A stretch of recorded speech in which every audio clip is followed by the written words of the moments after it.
9 kunci pembuka pintu rezeki dalam ajaran Islam. Al-barakatu fi bukuriha. Barokah ada pada waktu pagi. Pepatah Arab itu memang benar adanya, bahwa pagi hari banyak memiliki barokah atau kebaikan. Di masyarakat Jawa Tengah juga ada semacam pepatah soal menjemput rezeki di pagi hari. Kalau bangun kesiangan, rezeki akan hilang. Rezekinya hilang dipatok ayam. Keberkatan subuh juga membuka pintu-pintu rezekinya yang telah dihamparkan di hari itu. Karena itu, Allah menyerukan kaum muslim untuk menyambut rezekinya dengan bersegera bangun pagi. Dalam sebuah hadis yang diriwayatkan Ahmad dan Al-Baihaqi, diceritakan bahwa ketika Rasulullah pulang dari salat subuh di Masjid Nabawi, beliau mendapati putrinya Fatimah masih tidur. Dengan penuh kasih sayang, lantas beliau menggerakkan badan putrinya itu. Lalu Nabi SAW berkata, "Wahai anakku, bangunlah, saksikan rezeki Tuhanmu, dan janganlah kamu termasuk orang yang lalai, karena Allah memberi rezeki kepada hambanya antara terbit fajar dengan terbit matahari." Berikut 9 kunci pembuka pintu-pintu rezeki. Pertama, istighfar dan bertaubat. Maka aku katakan kepada mereka, mohonlah ampun kepada Tuhanmu. Sesungguhnya Dia adalah Maha Pengampun. Niscaya Dia akan mengirimkan hujan kepadamu dengan lebat, dan membanyakkan harta dan anak-anakmu, dan mengadakan untukmu kebun-kebun, dan mengadakan pula di dalamnya untukmu sungai-sungai. Nuh 10-12. Taubat hendaknya dilakukan dengan penuh kesungguhan. Di antara kita melakukan pertaubatan, menahan diri dari perbuatan maksiat, tidak lagi mengulanginya, menyesali perbuatan yang terlanjur dilakukannya. Selain itu bertekad untuk tidak mengulanginya lagi. 2. Takwa. Di antara definisi takwa adalah merasa takut kepada Allah, beramal dengan wahyu yang diturunkan, ridha dengan rezeki yang cukup, tidak berlebihan atau qanaah. Secara amaliyah, ketakwaan akan membawa seseorang bersikap hati-hati karena merasa Allah selalu mengawasi apa yang dilakukan, tengah melanggar larangannya atau mengabaikan perintahnya. Barang siapa yang bertakwa kepada Allah, niscaya Dia mengadakan baginya jalan keluar dan memberinya rezeki dari arah yang tiada disangka-sangkanya. Dan barang siapa yang bertawakal kepada Allah, niscaya Allah akan mencukupkan keperluannya. Sesungguhnya Allah melaksanakan urusan yang dikehendakinya. Sesungguhnya Allah telah mengadakan ketentuan bagi tiap-tiap sesuatu. At-Talaq ayat 2-3. 3. Sedekah. Perumpamaan nafkah yang dikeluarkan oleh orang-orang yang menafkahkan hartanya di jalan Allah adalah serupa dengan sebutir benih yang menumbuhkan 7 bulir. Di tiap-tiap bulir ada 100 biji. Allah melipat gandakan ganjaran bagi siapa yang dikehendaki. Dan Allah Maha Luas kurnia-Nya, lagi Maha mengetahui. Al-Baqarah ayat 261.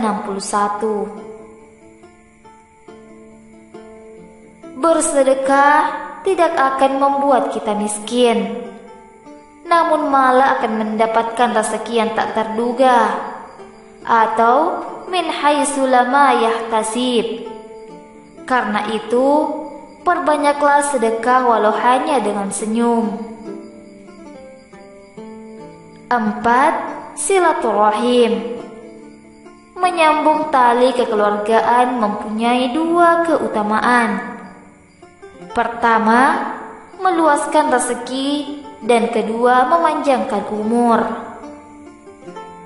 Pakar tafsir Indonesia, Profesor Kyai Haji Quraisy Shihab, mengatakan panjang umur di sini maksudnya umur seseorang akan barokah dan bermanfaat bagi semua.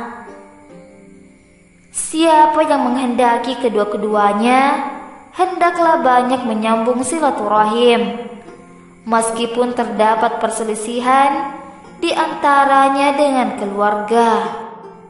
Rasulullah bersabda, barang siapa yang ingin agar Allah melapangkan rezekinya dan dipanjangkan umurnya, hendaknya menyambung silaturahim.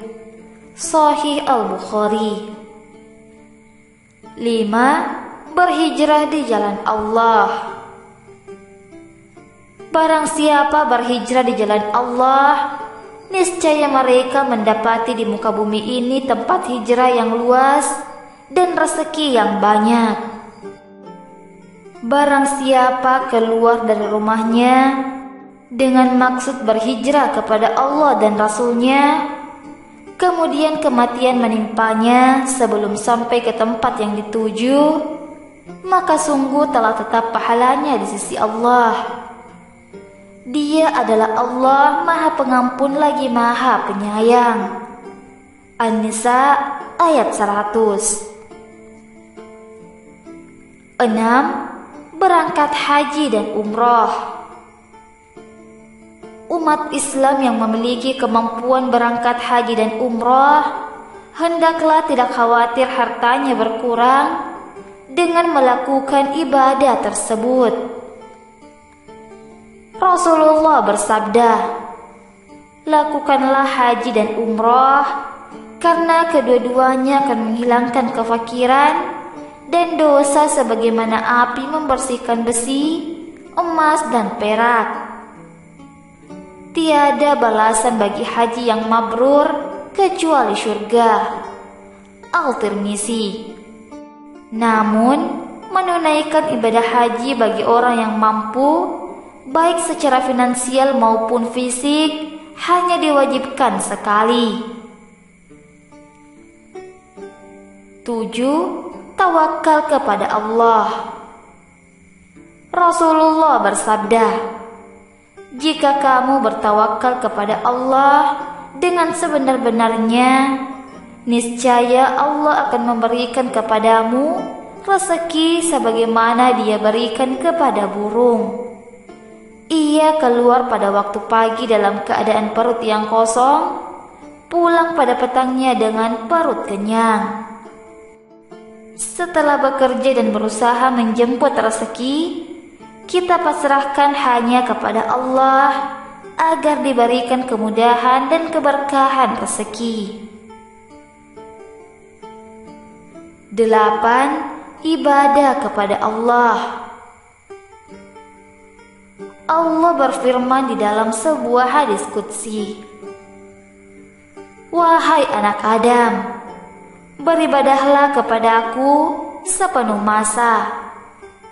Niscaya aku akan memenuhkan dada engkau dengan kekayaan, dan aku akan menghilangkan kefakiran daripada engkau. Jika engkau tidak melakukannya, niscaya aku akan menyibukkan tangan engkau dengan berbagai pekerjaan, namun kefakiranmu tetap tidak hilang. 9. kasih sayang kepada yang lemah dan miskin. Rasulullah bersabda, "Bukankah kamu diberikan pertolongan dan rezeki karena ada hak di dalam rezeki tersebut atas orang-orang yang lemah di kalangan kamu?" Sahih Al-Bukhari. Belakangan ini marak komunitas masyarakat yang melakukan gerakan sedekah nasi bungkus bagi kaum duafa setiap Jumat. Tradisi ini sangat baik untuk mengasah kepekaan hati, sekaligus membukakan rezeki. Semoga Allah selalu memberikan karunia, kemudahan, dan keberkahan agar setiap langkah dalam mencari kurnia Allah.